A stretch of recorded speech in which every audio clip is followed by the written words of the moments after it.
To be a black American is in some ways to be born with the desire to be white. Yes, trillions in ancient trusts belong to black people.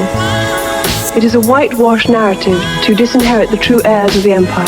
Your Highness, are you saying the original nobles were black people? The real nobility, the original European royalty, were Moors.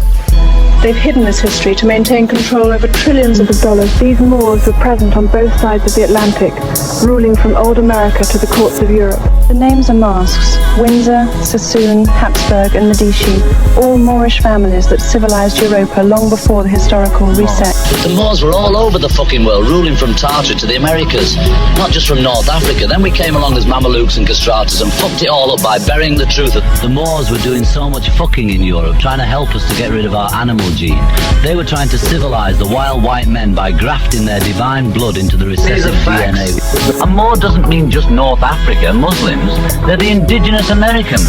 It was a global Moorish empire. The original European nobility were all Moors, so-called black people. They ran all of Europe and Asia and America. These original kings were buried in the mud and nuked from history so these psychopathic parasites could build their fake world. Those Queen's Guards parading are a global crime scene. That towering headdress isn't a military hat. They stole that style directly from the Moors of the Kazan-Khani in Great Tartary. In advanced Asiatic civilization, they tried to nuke from your memory. Those bearskin hats are nothing but a ritualistic imitation of the thick natural hair, those massive afros grown by the original Hibachi nobility, the true Obashis, who sat on the thrones of Europe while these people lived in caves. See, the ancestors of these people you call Europeans today were the white Obashis, former slaves of the Hibachi, who couldn't grow that crown of power because their biosynthesis failed them. They were fail melanin, mutants who had to glue animal fur and lamb's wool to their skulls just to mimic the lords they deposed. Today, these bloodlines, the Orsini, Medici, and Rothschilds, align with the satanic banking cartels that funded Epstein's List and global human trafficking. They snatched your headdress from the Kazan to fake the natural glory of the ancient Moors and Hebrews. The high-status nobility of the millennial reign knew the truth. Growing your hair out was the divine covenant of a peak human being. Moorish empresses and royalty grew their natural hair, those massive, beautiful afros, as a sign of supreme status and genetic frequency.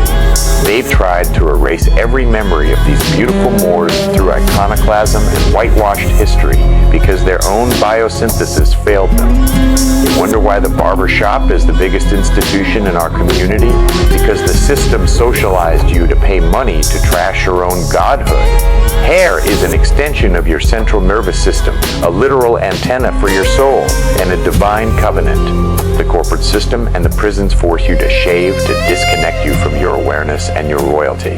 While you're in that chair throwing your power away, the Ashkenazi is in the Shiva growing his locks out, rocking the Horus lock, because he knows the blessing you were tricked into hating.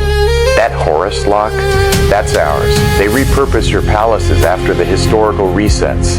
They wear your crowns and mimic your hair because they know that crown was the mark of a god man on earth.